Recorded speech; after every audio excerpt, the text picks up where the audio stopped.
रानो चिड़िया अपनी बेटी के लिए बहुत परेशान रहती थी। जो भी रिश्ते वाला उसे देखने आता, उसके काले रंग की वजह से उसे छोड़कर चला जाता। बुलबुल आंटी, क्या ये है वो चिड़िया? हाँ, यही है। ये बहुत नेक दिल और अच्छी चिड़िया है। मन की एकदम साफ है ये। सिर्फ मन की ही साफ है, वैसे तो पूरी की पूरी काली है। मुझे नहीं चाहिए ऐसी काली पत्नी।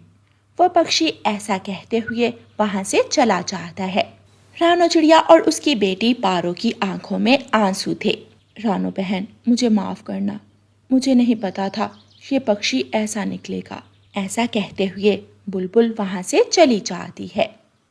मम्मा, क्या जिनके रंग काले होते हैं वो पक्षी पक्षी नहीं होते? क्या उनके सीने में दिल नहीं होता? क्या उन्हें तकलीफ नहीं होती? आखिर ये पक्षी क्या समझते हैं हमें? चुप हो जाओ मेरी बेटी, मुझसे पूछ कर देखो मुझे अपनी बेटी कितनी प्यारी लगती है। रानो चिड़िया अपनी बेटी को अपने गले से लगा लेती है। कालू जी, सुना है आज फिर पारो को कुछ पक्षी देखने आए थे, मगर इनकार करके चले गए। अच्छा, बेचारी का नसीब। मैं तो शुक्र करती हूँ कि हमारी बरादरी में सब काले होते हैं, वरना तो आप ही मुझसे शादी करने में सौ नखरे करते। हाँ, तू भी काली, मैं भी काला, और पापा मैं भी काला, तुम्हारा मामा भी काला। ऐसे कहते हुए वो सब हंसने लगते हैं। एक दिन रानो चिड़िया नदी से पानी लेने जाती है। वहाँ गोरी भी बैठी पानी भर रही थी। रानो चिड़िया, मैंने सुना है तुम्हारी बेटी को फिर से जवाब मिल गया। हाँ गोरी बहन, बस ना जाने ये पक्षी रंगों में इतना फर्क क्यों करते हैं। हमारी बरादरी में कोई फर्क नहीं किया जाता, बस देखते हैं काम काज आता हो, अच्छी हो बस। वैसे रानो, मैं तुम्हें एक ब्यूटी पार्लर का बताती हूँ, मेरी सहेली का है। वो एक क्रीम बना कर देती है, यूं दिनों में रंग गोरा हो जाता है। क्या सच में? हाँ हाँ, मैं तुमसे झूठ थोड़ी बोलूंगी, मगर वो क्रीम थोड़ी महंगी है। 1000 रुपए की बना कर देती है मेरी सहेली वो क्रीम। 1000 रुपए? ये तो बहुत ज्यादा है, मैं इतने पैसे कहाँ से लाऊंगी। अच्छा ठीक है, फिर देख लेना, मैं चलती हूँ अब। गोरी पानी लेकर अपने घर चली जाती है। मम्मा, आप ये हार ऐसे क्यों देख रही हैं? पारो बेटी, मुझे कुछ पैसों की जरूरत है, मैं सोच रही थी क्यों ना इसको बेच दूं। मम्मा, ऐसी भी क्या जरूरत कि आप पापा का लाया हुआ हार बेचने लगी हैं। बस है कुछ जरूरत, मैं जल्दी आ जाऊंगी, अपने पापा को इस बारे में कुछ ना बताना।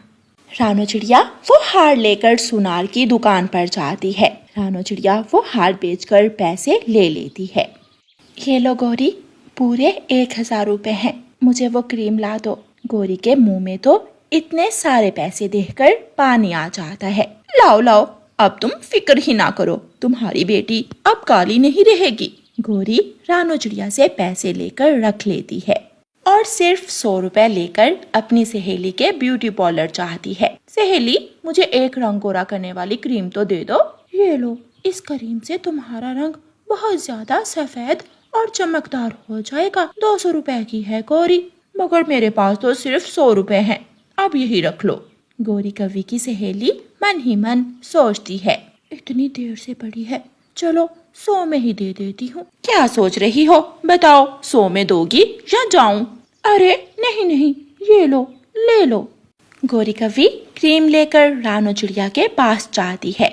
गोरी घर में जाने से पहले ही थोड़ी क्रीम उसमें से निकालकर छुपा लेती है। ये लो रानो बहन, क्रीम। गोरी कवि क्रीम देकर भागने की करती है। मम्मा, ये क्रीम किसके लिए है? मेरी बेटी, ये मैंने आपके लिए मंगवाई है, इससे आपका रंग गोरा हो जाएगा। मम्मा, मैं जैसी हूँ मैं वैसी ही रहूंगी, मैं ये क्रीम नहीं लगाऊंगी।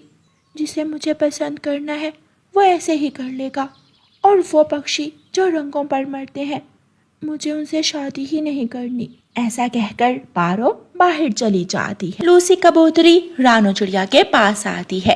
रानो चिड़िया, मैंने एक रिश्ता देखा है पारो के लिए। अच्छा, मगर मैंने उनको पारो के रंग के बारे में भी बताया है, उनको कोई मसला नहीं है रंग से। अच्छा, ये तो आपने बहुत अच्छा किया, मैं बहुत खुश हूँ।